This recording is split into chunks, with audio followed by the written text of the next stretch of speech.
माननीय supreme court के माननीय मुख्य न्यायाधीश रमन्ना साहब को कोटि कोटि धन्यवाद। आपके निर्णय से भारत में बसे हुए बहुत सारे लोगों को लाभ पहुंच गया। आपने आदेश सिर्फ दिया धनबाद के एडीजे की हत्या मामले में जो जांच राज्य सरकार और सीबीआई और वहाँ के स्थानीय पुलिस कर रही थी, आपने उस जांच को प्रभावित नहीं किए। आपने स्वतः संज्ञान लेकर के उस जांच पर आप अपना नज़र बना दिए। अब इसमें एक नया रंग आ जाएगा, क्योंकि भारत के सुप्रीम कोर्ट के निर्णय पर भी सीबीआई सोई रहती है, राज्य सरकार भी सोई रहती है। राज्य सरकार, आपने पहले भी कहे थे, चाहे जनप्रतिनिधि हो और जनप्रतिनिधि द्वारा सरकार हो, उस पर भी कानून सम्मत कार्रवाई होनी चाहिए। लेकिन यहाँ पर तो उल्टी गंगा बहती है। यहाँ पर सुशांत सिंह राजपूत केस में सुप्रीम कोर्ट के एकल सदस्य खंडपीठ ने आदेश दिए थे 45 दिन के अंदर में जांच रिपोर्ट सीबीआई प्रस्तुत कर रही। आज 1 वर्ष से ज़्यादा हो गया, लेकिन सीबीआई और महाराष्ट्र सरकार दस से मस नहीं हुई। सीबीआई भी नुपुर प्रसाद जी थे, उनके केस में वे भी, उनके दिल में बीते क्रिया बेचारे रिया का चित्र था और उनको बचाने के लिए, और सुप्रीम कोर्ट का आदेश कोई मायने नहीं रखा, नहीं सीबीआई को और नहीं महाराष्ट्र सरकार को। लेकिन सुप्रीम कोर्ट का अनेक मामले ऐसे हैं जो बिहार में भी सुप्रीम कोर्ट 2019 में बिहार के मुजफ्फरपुर में बालिका गृह कांड हुआ था। वह बिहार सरकार द्वारा वित्तीय प्रदत्त संस्था थी और उसे प्रत्येक वर्ष बिहार सरकार उसका भौतिक सत्यापन करके करोड़ों करोड़ का आवंटन दे रहा था, करोड़ों करोड़ का। और उसके बदले में वहाँ के उस संस्था के सर्वे सभा कोई ठाकुर जी थे, वह वहाँ से लड़की का सप्लाई माननीय के यहाँ करते थे, माननीय के यहाँ। और सुप्रीम कोर्ट को कैसे नहीं पता चल गया? बिहार की मीडिया में कहीं भी मुंह तक भी नहीं आई। बिहार की मीडिया में कहीं भी कुछ भी नहीं आया, लेकिन सुप्रीम कोर्ट को अंतर्राष्ट्रीय मीडिया से कहां से पता चल गया। और जब जांच करवाए तो 34 लड़की का बलात्कार हुआ था, 11 की हत्या हुई थी। सुप्रीम कोर्ट ने तत्कालीन सुप्रीम कोर्ट के माननीय मुख्य न्यायाधीश जी ने इसका संज्ञान लेते हुए जिला न्यायाधीश को आदेश दिए जांच रिपोर्ट भी आ गया, उसका निर्णय भी आ गया, लेकिन बिहार सरकार पर इसका कोई भी असर नहीं पड़ा। बिहार सरकार ने उसे कोई मदद नहीं किया। मैं माननीय सुप्रीम कोर्ट के रमन्ना साहब से अपील करना चाहता हूँ, ये बिहार सरकार द्वारा एक सोची समझी साजिश है जो इस घटना को अंजाम दिया गया। और सुप्रीम कोर्ट को भी देखा जाएगा, हम बिहार सरकार सत्ता में बैठे हुए हैं, कम नहीं है। मैं आपसे आग्रह करता हूं, आप इस तरह के मामले पर नज़र गिरा दीजिए तो मामला देश और दुनिया में न्यायालय के प्रति एक विशेष सम्मान हो जाएगा। नहीं तो कुछ सत्ता में बैठे व्यक्ति, राज्य सरकार न्यायालय के आदेश को भी जिस प्रकार से आपने सीधे आदेश दिए कांवड़ यात्रा पर यूपी में और बकरीद के पर केरल में वहाँ के मुख्यमंत्री को सीधे आरोपित कर दिए, कांवड़ यात्रा भी रुक गई और बकरीद पर भी केरल सरकार कोई भी रियायत नहीं दे सकी। अगर सीधे सीधे आप आरोप गठित करने का ये बिहार सरकार को पटना हाई कोर्ट, आप माननीय सुप्रीम कोर्ट के माननीय मुख्य न्यायाधीश जी, पटना हाई कोर्ट के माननीय मुख्य न्यायाधीश जी प्रत्येक दिन कोरोना महामारी की स्थिति की जांच करते हैं। पटना हाई कोर्ट ने 100 बार बिहार सरकार से कहा जो कितने लोग कोरोना से मरे हैं, बिहार सरकार कहती है केंद्र सरकार का पोर्टल है, हम नहीं खोलेंगे। अब बिहार सरकार कहती है बिहार भारत का पहला राज्य है जो कोरोना महामारी से मरने वालों को हम मुआवजा देते हैं, मरने वालों का नाम नहीं बताते हैं, ये कड़ा एक्शन नहीं लेते हैं। और बिहार सरकार एक अपर सचिव, एक अवर सचिव के माध्यम से अपना हलफनामा दायर करती है।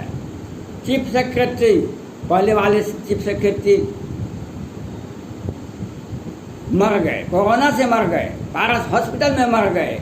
निवर्तमान मंत्री मेवालाल लाल चौधरी जी कोरोना से मर गए, लेकिन बिहार सरकार कनीय पदाधिकारी को, चीफ सेक्रेटरी को और अपर सचिव को से हलफनामा दायर करवाते हैं और अपने आप को बेताज बादशाह कहलाते हैं। मैं माननीय सुप्रीम कोर्ट के मुख्य न्यायाधीश जी से जिस प्रकार आपने उत्तर प्रदेश के मुख्यमंत्री को सीधे केरल के मुख्यमंत्री को सीधे आरोपित किया, जो कांवड़ यात्रा होगी तो आपके ऊपर कार्रवाई होगी। केरल के मुख्यमंत्री को बकरीद पर आपने किसी प्रकार का रियायत दिया तो आपके ऊपर इसी प्रकार से बिहार के मुख्यमंत्री को ऊपर और स्वास्थ्य मंत्री जो है, इनकी साजिश, इनकी लापरवाही, इनकी चालाकी, 265 वेंटिलेटर खरीदा गया, वह आज भी हॉस्पिटल में पड़ा हुआ है। जनता के काम नहीं, बीमार व्यक्ति के लिए काम नहीं आता है, घोटाला करने के लिए आता है। और माननीय पटना हाईकोर्ट पूछ रहा है कितने लोग मरे, तो हम नहीं बताएंगे। सीधे कार्रवाई होनी चाहिए इन लोगों पर। और आपने जो धनबाद में, झारखंड सरकार में धनबाद में जो एक एडीजे का साजिशन के तहत हत्या कर दी गई, टेम्पू से धक्का मार करके आपने उस पर नज़र गड़ा दिया। इससे साजिश रचने वाले और इनको बचाने वाले सभी बेनकाब हो जाएंगे। आपको नज़र रखना, बिहार में 29 मार्च को सैनिक परिवार, पूरा खानदान सैनिक था, बिहार के मधुबनी के मोहम्मदपुर में दिन के उजाले में सैनिक परिवार की हत्या दिन के उजाले 12 बजे से 3 बजे कर दी जाती है। अत्याधुनिक हथियार से हत्या किसने किया? नवीन झा, परवीन झा, रावण सेना संगठन के अध्यक्ष। और पुलिस 4 घंटा तक नहीं पहुँचती है। बिहार सरकार वहाँ पर, बिहार सरकार में कोई भी बयान नहीं देती है और 1 सप्ताह तक अखबार में नहीं छपता है। और बिहार सरकार खुलेआम कह देती है मैं किसी को नहीं बचाता हूँ, नहीं फंसाता हूँ। आप माननीय सुप्रीम कोर्ट, आप खुद बताइए, दिन के उजाले में 5-5 आदमी की हत्या होती है, उसमें बीएसएफ का जवान होता है वर्तमान समय में, और पूरा खानदान सैनिक परिवार था। पहले से कुछ रिटायर कर गए थे, कुछ वर्तमान में थे। और बिहार सरकार सीआईडी को देते हैं काम करने के लिए, और बिहार सरकार ने एक अनौपचारिक आदेश दे दिया है जिससे 5 साल का से कम की सजा हो, 7 साल से कम है, उसको अभी छोड़ दीजिए कोरोना महामारी के नाम पर, और अपने लोगों को बचाते हैं। बिहार में शराब बिक रहा है, लोग मर रहे हैं, और गरीब बेबस को फांसी की सजा होती है, और बड़े बड़े लोग करोड़पति अरबपति दिन में बन जाते हैं। मैं माननीय सुप्रीम कोर्ट के माननीय मुख्य न्यायाधीश जी से अपील करना चाहता हूँ, आपने जो धनबाद के एडीजे के मामले में संज्ञान लिया, इसी प्रकार से बिहार के मधुबनी के मोहम्मदपुर में जो हत्या हुई दिन के उजाले में एक सैनिक परिवार की, इस पर भी आप संज्ञान लें। बिहार सरकार इस तरह से केस जांच करती है, आप 15 दिन पर 1 महीना पर आप उस केस की सुनवाई देखें। बिहार सरकार किस तरह से दिन के उजाले में हत्या करवाती है और कहती है हम किसी को न बचाते हैं न फैलाते हैं। सुप्रीम कोर्ट ने ही संज्ञान लिया था मुजफ्फरपुर के बालिका गृह कांड में। उस केस को आगे आप सुनवाई करवाइए और आप खुद जो है आप आज पटना हाईकोर्ट का आदेश आप नज़र करा दीजिए, आप एक बयान दे दीजिएगा तो न्याय।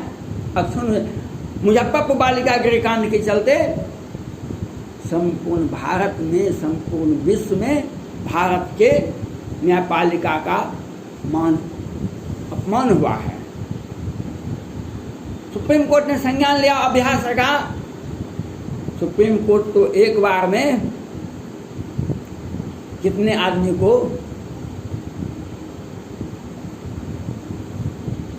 सीधा कर सकती है, लेकिन बिहार सरकार किस तरह से मुजफ्फरपुर बालिका गृह कांड का लिपापोती किया। माननीय सुप्रीम कोर्ट 2020 में 19 में बिहार में घोटाला हुआ था, सृजन घोटाला, और लोअर कोर्ट और वैकेंट कोर्ट से बड़े सृजन घोटाले के बड़े आरोपियों की जमानत हो जाती है।